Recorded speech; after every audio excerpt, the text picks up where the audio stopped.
almost immediate improvement. But the fortune, which had been so tardy in coming, was his only one twelvemonth. He survived his uncle no longer, and £10,000, including the late legacies, was all that remained for his widow and daughters. His son was sent for as soon as his danger was known, and to him Mr. Dashwood recommended, with all the strength and urgency which illness could command, the interest of his mother-in-law and sisters.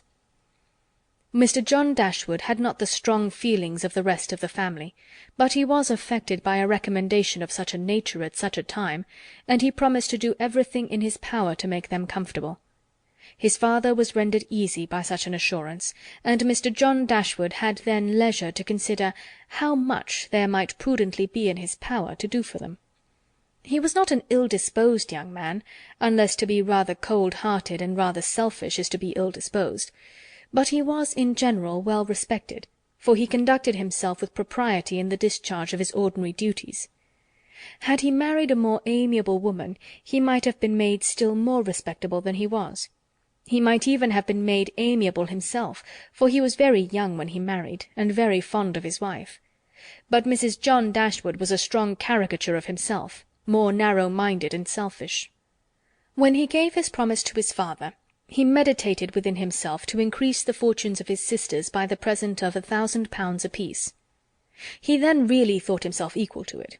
The prospect of £4,000 a year, in addition to his present income, besides the remaining half of his own mother's fortune, warmed his heart, and made him feel comfortable of generosity.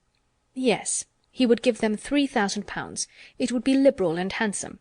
It would be enough to make them completely easy. £3,000, he could spare so considerable a sum, with little inconvenience. He thought of it all day long, and for many days successively, and he did not repent. No sooner was his father's funeral over than Mrs. John Dashwood, without sending any notice of her intention to her mother-in-law, arrived with her child and their attendants. No one could dispute her right to come. The house was her husband's from the moment of his father's decease, but the indelicacy of her conduct was so much the greater, and to a woman in Mrs. Dashwood's situation, with only common feelings, must have been highly unpleasing. But in her mind there was a sense of honour so keen, a generosity so romantic, that any offence of the kind, by whomsoever given or received, was to her a source of immovable disgust. Mrs. John Dashwood had never been a favourite with any of her husband's family, but she had had no opportunity till the present of showing them with how little attention to the comfort of other people she could act when occasion required it. So acutely did Mrs. Dashwood feel this ungracious behaviour, and so earnestly did she despise her daughter-in-law for it, that on the arrival of the latter she would have quitted the house for ever, had not the entreaty of her eldest girl induced her first to reflect on the propriety of going, and her own tender love for all three children determined her afterwards to stay, and for their sakes avoid a breach with their brother. Eleanor, this eldest daughter, whose advice was so effectual, possessed a strength of understanding and coolness of judgment which qualified her, though only 19, to be the counsellor of her mother, and enabled her frequently to counteract, to the advantage of them all, that eagerness of mind in Mrs. Dashwood which must generally have led to imprudence. She had an excellent heart, her disposition was affectionate, and her feelings were strong, but she knew how to govern them.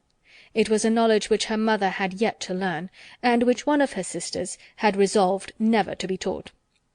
Mary Ann's abilities were in many respects quite equal to Eleanor's. She was sensible and clever, but eager in everything. Her sorrows, her joys, could have no moderation. She was generous, amiable, interesting. She was everything but prudent. The resemblance between her and her mother was strikingly great.